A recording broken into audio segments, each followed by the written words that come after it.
Le passager de l'ombre. Tu recommences. Tu t'es dit que l'épisode précédent n'était qu'une histoire, qu'une fiction. Et tu oses quand même revenir écouter seul. Est-ce bien raisonnable? Tu crois peut-être que ça ne t'arrivera jamais, que ce ne sont que des histoires. Mais celles que je te raconte sont réelles. Et parfois, il suffit de détourner les yeux en une seule seconde, comme Nathalie. Lyon, France, 1994. Il est 5 heures du matin. Les rues sont vides. La ville dort encore. C'est l'heure entre deux mondes, le genre d'heure où l'obscurité semble plus lourde, plus vieille, et où l'on se sent seul, même au milieu des rues. Nathalie termine sa garde de nuit. Infirmière, exténuée, cernes creusées, et un sentiment diffus de soulagement, comme quand on quitte un lieu où trop de gens souffrent. Elle traverse le parking vide, grimpe dans sa voiture, démarre.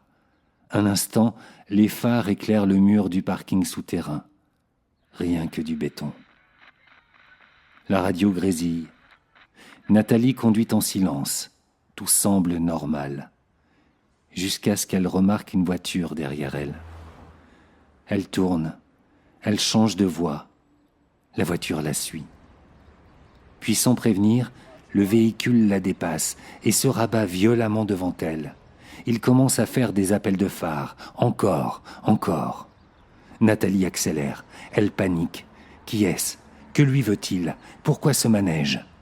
Elle tourne à droite, puis à gauche, multiplie les détours. Mais son poursuivant ne la lâche pas. Elle finit par arriver chez elle, descend de voiture en courant. Mais derrière elle, l'homme crie « Enfermez-vous! Appelez la police! Vite !» Elle n'a pas le temps de réfléchir. Elle obéit, se barricade dans sa maison. Elle compose le 17, puis regarde par la fenêtre. Un homme est là, dehors, grand, armé d'un couteau.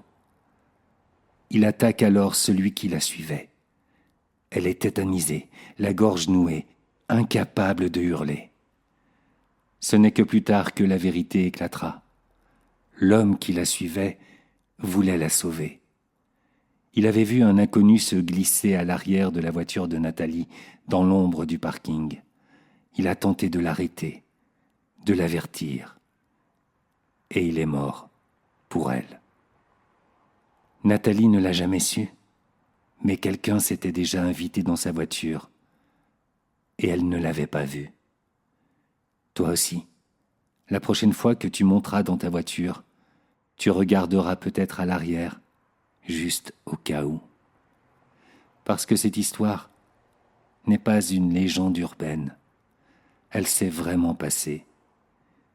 On pense toujours que ça n'arrive qu'aux autres, jusqu'au jour où quelqu'un monte dans ta voiture sans que tu le voies, jusqu'au jour où quelqu'un te suit pour te sauver, alors que tu le prends pour un monstre.